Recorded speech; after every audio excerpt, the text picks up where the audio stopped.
Hello everyone, welcome to exam IQ। आज के इस वीडियो से हम एक रैपिड रिवीजन सीरीज स्टार्ट करने वाले हैं CGL 2026 के लिए। इसमें हम उन्हीं क्वेश्चन को रखेंगे, या तो वो PYQ होगा या तो मोस्ट एक्सपेक्टेड क्वेश्चन होंगे। आइए आज का वीडियो स्टार्ट करते हैं। और हाँ, एक और बात, इस वीडियो को हम तब तक जारी रखेंगे जब तक कि एग्ज़ाम नहीं हो जाता है, तो मेक श्योर कि आप लोग इस चैनल को सब्सक्राइब कर लें। आइए आज का वीडियो स्टार्ट करते हैं। आज का फर्स्ट क्वेश्चन है, which of the following is recognised as a classical dance of India. आपको ये पता होना चाहिए कि इंडिया में टोटल 8 क्लासिकल डांस है। पहला है भरतनाट्यम, जो कि तमिलनाडु का है। अगला कथक, नॉर्दर्न इंडिया, और मेनली ये उत्तर प्रदेश से है। कथकली केरला से है। कुचिपुड़ी आंध्र प्रदेश। मणिपुरी मणिपुर। ओडिसी उड़ीसा से है, नाम से ही पता चल रहा है। मोहिनीअट्टम ये केरला का है, और सतरिया कहाँ का है, आसाम का है। तो इस प्रश्न का जो सही जवाब हो जाएगा भरतनाट्यम। गरबा, लावनी और भांगड़ा, ये जो तीनों डांस है ये क्लासिकल डांस नहीं है, मगर याद रखिएगा कि गरबा कहाँ का है, गुजरात का एक फोक डांस है। लावनी ये महाराष्ट्र का है, और भांगड़ा कहाँ का है, ये अपने पंजाब का है। तो आपको याद होना चाहिए कि भरतनाट्यम जो है वो एक क्लासिकल डांस फॉर्म है इंडिया का, जो कि तमिलनाडु का है। ठीक है, आगे बढ़ते हैं। अगला क्वेश्चन है कि which classical dance originated in Andhra Pradesh and incorporates both singing and dancing. यानी ये कौन सा ऐसा क्लासिकल डांस फॉर्म है जो कि सिंगिंग और डांसिंग दोनों को इंक्लूड करता है। तो इस प्रश्न का जो सही जवाब हो जाएगा, और बात कर रहा है आंध्र प्रदेश की, तो इस प्रश्न का सही जवाब हो जाएगा कुचिपुड़ी। अभी हमने पीछे देखा है कि आंध्र प्रदेश का एक ही क्लासिकल डांस फॉर्म है कुचिपुड़ी। मणिपुरी ये कहाँ का है, मणिपुर का। कथकली कहाँ का है, अभी हमने बताया केरल। और मोहिनीअट्टम भी कहाँ का है, केरल का है। ठीक है, next, Kathak is a classical dance that develop in which region of India. यानी इंडिया के किस रीजन में कथक डेवलप हुआ था। तो इस प्रश्न का सही जवाब हो जाएगा नॉर्दर्न इंडिया। नॉर्दर्न इंडिया के यूपी, उत्तर प्रदेश में कथक का ओरिजिनेशन हुआ था। फेमस एक्सपोनेंट्स एग्ज़ाम के लिए वेरी इंपॉर्टेंट हो जाता है, तो इसके पहले एक्सपोनेंट्स देख लेते हैं कि ये पंडित बिरजू महाराज, सितारा देवी जिनको कि हम इम्प्रेस ऑफ डांस भी बोलते हैं, शंभू महाराज, लच्छू महाराज और रोहिणी भाटे। ये जो लोगों को हमने डिस्कस किया, ये कौन है, कथक के फेमस एक्सपोनेंट्स हैं। नेक्स्ट क्वेश्चन, ये मैच द फॉलोइंग आ गया। यहाँ पे हमको क्या करना है कि आपको महाजनपद दिया है और साथ ही साथ उसके कैपिटल दिया हुआ है, और इसको आपको मैच करना है। तो आप लोग इस वीडियो को पहले तो पॉज करके ट्राई करिएगा, उसके बाद वीडियो देखिएगा। आइए स्टार्ट करते हैं। देखिए, जो वत्स है, वत्स का जो कैपिटल है वो कौन सा है, कौशाम्बी है। मगध, इजी है ये, मगध का Rajagiri.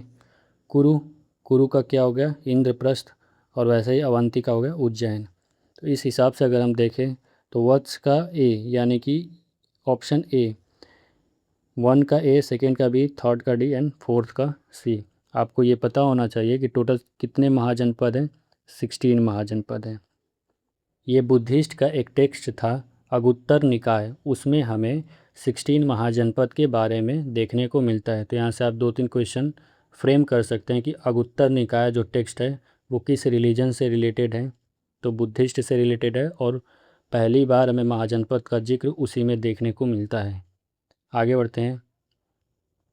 When did the second urbanisation in Ganga valley take place. Second urbanisation जो गंगा घाटी में हुआ था वो कब हुआ था, कब से शुरुआत हो गया उसका। इस प्रश्न का सही जवाब हो जाएगा 6th century BCE। 6th century BCE से सेकेंड अर्बनाइजेशन हमें गंगा वैली में देखने को मिलता है। आपको ये पता होना चाहिए कि फर्स्ट अर्बनाइजेशन हम हड़प्पा सिविलाइजेशन को बोलते हैं, और उसके बाद सेकेंड अर्बनाइजेशन हुआ 6th सेंचुरी BCE में, जहाँ से हमें महाजनपद और जनपद के प्रोग्रेस के बारे में दिखता है। और ये सेकेंड अर्बनाइजेशन जो हो रहा है वो क्यों हो रहा है, क्योंकि 6th सेंचुरी BCE में हमें आयरन ओर्स के बारे में पता चलता है, और आयरन एक बेहद इम्पॉर्टेंट था सेकेंड अर्बनाइजेशन को आगे बढ़ाने के लिए। आगे देखते हैं। Rulers of Mahajanapada in ancient India collected tax on crops at the rate of what was produce, यानी कितना प्रोड्यूस होता था, कितना खेती होता था और उस पर कितना टैक्स महाजनपद में जो राजा थे वो कलेक्ट करते थे। इस प्रश्न का सही जवाब हो जाएगा 1/6।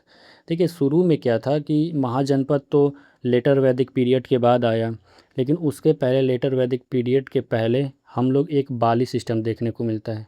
बाली क्या था, एक ऑफरिंग था, यानी ये कोई प्रेशराइज नहीं था। ये क्या होता था कि जो लोग थे उस जनपद के, उस एरिया के, वो अपने राजा को जाके बाली देते थे। बाली मतलब कुछ पैसे हो गया, कुछ अनाज होगा, ये देते थे। और ये फोर्सफुल नहीं था, ये अपने मन से वो लोग जाके देते थे। और यही बाली धीरे धीरे क्या बन गया, टैक्स बन गया। एज़ जब महाजनपद आना शुरू हुआ, जब आर्मी मिलिट्री ये सब आना शुरू हुआ महाजनपद में, तो अब उनको रेवेन्यू देना पड़ेगा भाई, उनका सैलरी देना पड़ेगा, फिक्स सैलरी देना पड़ेगा। तो उस समय ये बाली क्या हो गया, एक टैक्स के रूप में लोग देने लगे। और यही टैक्स महाजनपद क्या करता था, अपने उस राज्य को चलाने में, अपने आर्मी को कंट्रोल करने में, उनकी सैलरी देने में और बाकी कामों में यूज करने लगे। Next, consider the following statement about the Harappa site Banawali. अच्छा ये लॉन्ग क्वेश्चन है, आप लोग इसको देख के घबराइएगा मत कि हमने ये क्वेश्चन कहाँ से रख दिया इसमें। ये PYQ है, ठीक है। ये स्टेनो का एक एग्ज़ाम हुआ था, उसका ये PYQ है। ऐसे आपको क्वेश्चन मिलेंगे। और अब जिस तरह SSC CGL का पैटर्न हो चुका है, आप सिर्फ एक फैक्चुअल बेसिस पे नहीं जा सकते, आपको एक ब्रॉड एरिया पता होना चाहिए उस टॉपिक के बारे में।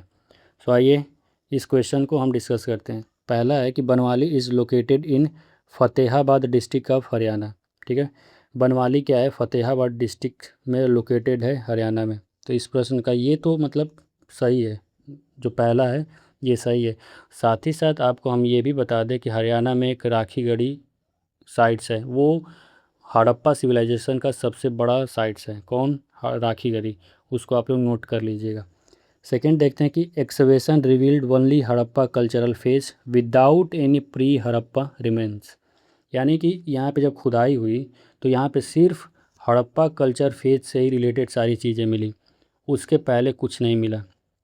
तो ये एग्जामिनर एक बहुत यहाँ पे ट्रैप वाला वर्ड देता है, वनली, ठीक है। इसको जहाँ पे भी आप देखिएगा वहाँ पे आप लोग सतर्क हो जाएगा कि ये वनली कैसे हो सकता है।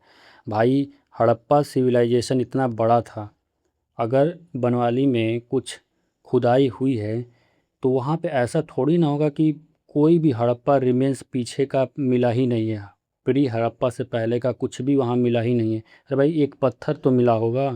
तो अगर ऐसे देखा जाए तो वनली के हिसाब से तो ये ऑप्शन गलत हो जाएगा, ठीक है। यानी कि excavation revealed only Harappa site cultural face without any pre Harappa remains, ये क्या हो जाएगा, गलत हो जाएगा। तो हमने देखा कि ये पहला क्या है, सही है। थर्ड देखते हैं कि the site was excavated by RS Bisht and both the citadel and lower towns were fortified. तो ये इंपॉर्टेंट हो जाता है ये, और ये आपको याद भी होना चाहिए कि ये जो बनवाली है ये RS बिस्ट के द्वारा एक्सवेशन इसका किया गया था, ठीक है। तो इस प्रश्न का जो सही जवाब हो जाएगा ऑप्शन 1 और 3, यानी 1 3 किस में दिख रहा है, ऑप्शन बी में, ठीक है। और आप ऐसे भी इसको देख सकते हैं कि यहाँ पे अगर 2 गलत था तो 2 अगर हम यहाँ से निकालते हैं यानी कि ए ख़त्म, सी ख़त्म और डी ख़त्म, ठीक। आगे बढ़ते हैं। Which of the following statement are true about the iron age. अब आयरन एज की बात कर रहा है यहाँ पे, ठीक है। अब याद रखिएगा कि हड़प्पा में आयरन नहीं मिला है, ठीक है। तो देखते हैं इसका, the establishment of large cities टूक place on the basis of sizeable surplus, यानी कि बड़े शहरों की स्थापना पर्याप्त अधिशेष के आधार पर हुई। ये तो भाई सही हो जाता है, ठीक है। अभी हमने देखा कि जो महाजनपद है, जो बड़े बड़े स्टेट्स प्रोविंस इमर्ज हुए हैं वो इसी वजह से हुए हैं, आयरन एज के वजह से ही हुए हैं, ठीक है। एक तो आयरन एज इसका इम्पोर्टेंट सोर्स था महाजनपद का, और दूसरा था कि मेनली वो सब कहाँ पे थे, गंगेटिक वैली में थे। गंगेटिक वैली एक बहुत फर्टाइल वैली है, तो इस वजह से यहाँ पे महाजनपद का उदय हुआ। दूसरा देखते हैं, the ceramic associated with this age was painted grey ware. क्या यहाँ पे जो पेंटेड ग्रे वेयर, इनका जो पोट्री था यानी जो बर्तन ये बनाते थे उस पर एक डिज़ाइन बनाते थे, उस डिज़ाइन को बोल सकते हैं आप कि पेंटेड ग्रे वेयर यूज़ करते थे। तो ये भी ऑप्शन सही है। Next, the Indus valley civilisation flourished during the iron age. आपको ये बताना है क्या ये सही है। इंडस वैली सिविलाइजेशन जो हड़प्पा सिविलाइजेशन था, क्या वो आयरन एज में फ्लरिश हुआ, उसका उदय हुआ? नहीं, ये ऑप्शन गलत है। अभी हमने बताया कि Indus valley civilisation iron age, वहाँ पे आयरन तो मिला ही नहीं है, तो वहाँ पे आयरन एज की बात कैसे हो सकती है। तो अगर हम यहाँ से थर्ड ऑप्शन को काटते हैं, यानी कि ये गया, सी गया, और हमने देखा कि 1 2 सही है, यानी कि ऑप्शन बी हो जाएगा। याद रखिएगा कि जो इंडस वैली सिविलाइजेशन है वो एक ब्रॉन्ज एज है, वो कांस्य युग का है। ठीक है, next, which of the following statement is correct, इसमें से कौन सा सही है, आपको सही बताना है।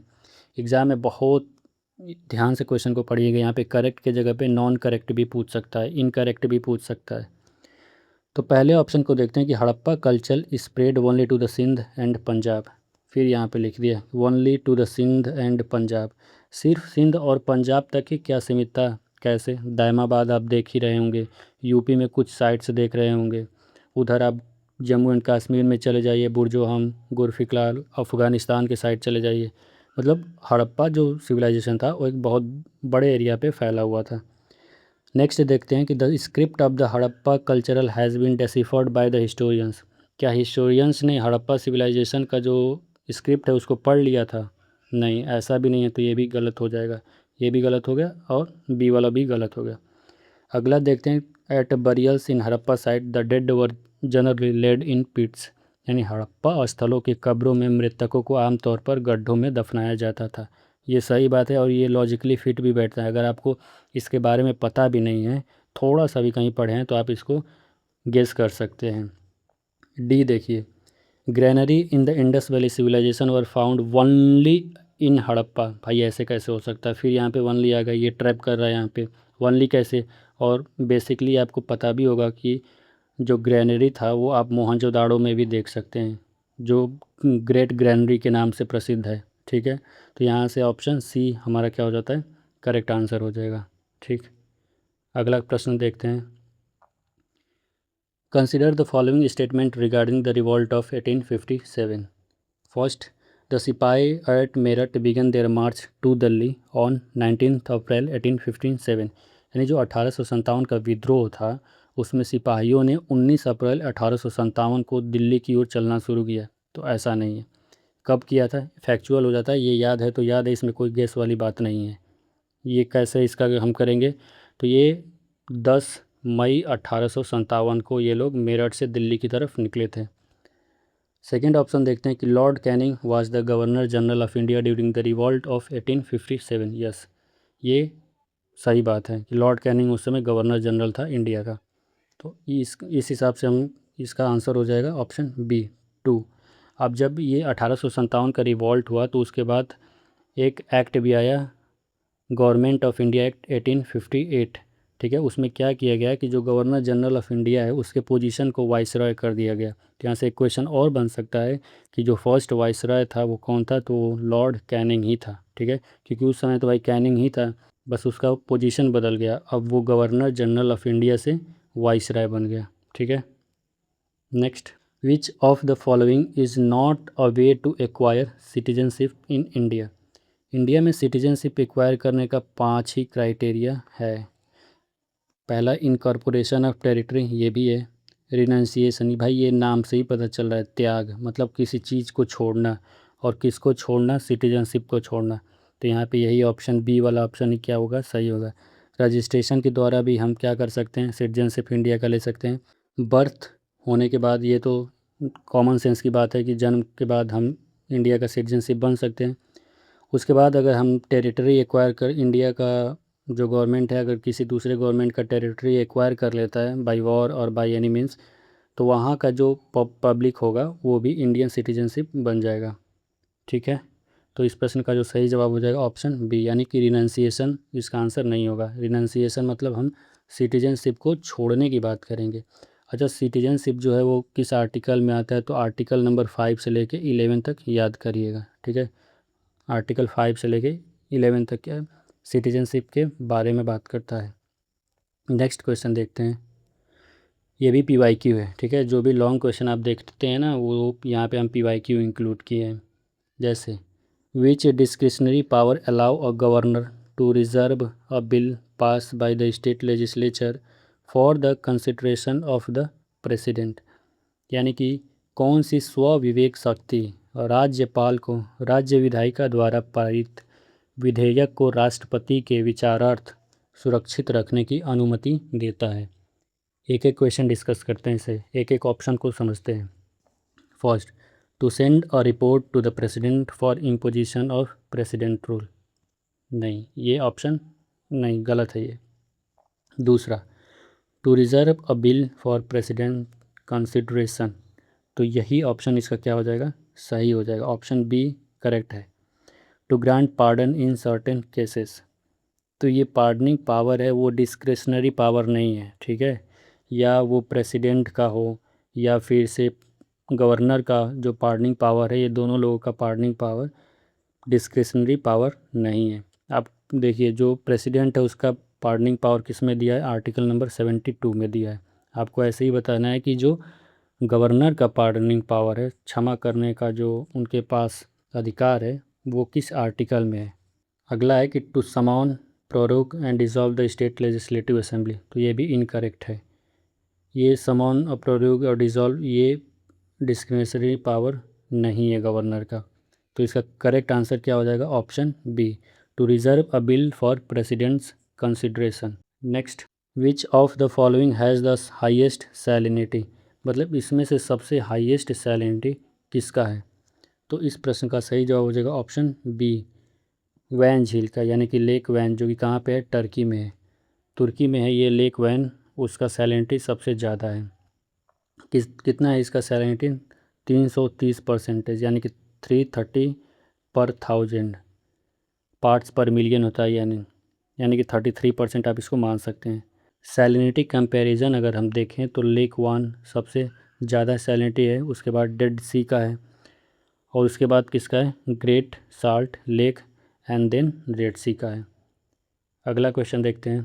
Consider the following statement about the river landform, यानी कि ये जो नदियों से लैंडफॉर्म बनती है उसके बारे में इसमें डिस्कस करना है। तो पहला है कि a river in its middle course is capable of forming meanders due to both erosion and deposition, तो ये तो ऑप्शन मतलब ये सही है, ठीक है। सेकेंड है land form such as V shape valley and waterfalls are typically associated with upper course of river. अच्छा, जब रिवर स्टार्ट करती है तो वहाँ से तो वो स्पीड के साथ आएगी, आएगी कि नहीं आएगी। तो जब स्पीड के साथ आएगी तो एक कॉमन सेंस आप लगाइए कि कोई भी चीज़ अगर स्पीड से आ रहा है कहीं से, तो ऐसा वो वैली बनाएगा कि यू शेप बनाएगा। ये तो बहुत जेंटल, मतलब बहुत धीरे धीरे धीरे धीरे आएगा तब यू शेप बनेगा। और जहाँ से ओरिजिनेट हो रहा है रिवर, वहाँ से बहुत फास्ट नदी आती है, तो उसके इसमें क्या बनाती है, वो वी शेप वैली बनाती है। तो इस वजह से इसका आंसर क्या हो जाएगा, सी, बोथ। यानी कि वो पहले तो वी शेप वैली बनाती है, वाटरफॉल्स बनाती है, ठीक है, जैसे ही वो रिवर स्टार्ट होती है। अपर अपर कोर्स ऑफ द रिवर, अपर की बात करें ना, लोअर पे क्या करता है, वो जेंटली मूव करने लगती है, जैसे जैसे वो नीचे आती है वो डिपोजिशन और मियंडर्स बनाने लगती है, ठीक है। नेक्स्ट, और ये लास्ट क्वेश्चन है। In pre independent India who was the first person to discuss the concept of poverty line, यानी स्वतंत्रता पूर्व भारत में गरीबी रेखा पावर्टी लाइन की अवधारणा पर चर्चा करने वाले पहले व्यक्ति कौन थे। तो ये दादा भाई नौरोजी थे। इनकी एक बुक थी poverty un British rule of India, poverty un British rule of India, ये बुक इन्होंने लिखा था, जिसमें इन्होंने क्या बताया था कि उस समय ये 1847 1856 और उस समय की बात है कि जो भी लोग एक साल में 30 रुपये से लेके 35 रुपये तक अप्रॉक्स, जहाँ तक हमें याद है 30 से 35 रुपये तक के बीच में अगर कोई स्पेंड कर रहा है अपने खाने पीने पे उस पूरे साल में, तो वो क्या है, गरीब है। मतलब आप अगर आप इसके ऊपर थोड़ा स्पेंड करेंगे, अगर 35 नहीं आप 36 स्पेंड करेंगे तो आप पावर्टी लाइन को क्रॉस कर गए, ठीक है। तो इनकी बुक को आप याद रखिएगा, ये इन्फॉर्मेशन याद ना करें तो भी ठीक है, तो इसको याद करिएगा कि ये जो दादा भाई नौरोजी है, इनका बुक का नाम क्या था, poverty and un British rule of India, ठीक है। सो आई होप कि आप लोगों को ये वीडियो पसंद आया हो। अगर थोड़ा भी एफर्ट्स दिख रहा हो तो आप लोग इस चैनल को सब्सक्राइब करके बेल आइकॉन प्रेस कर सकते हैं और थोड़ा सपोर्ट कर सकते हैं। Thank you for watching this video.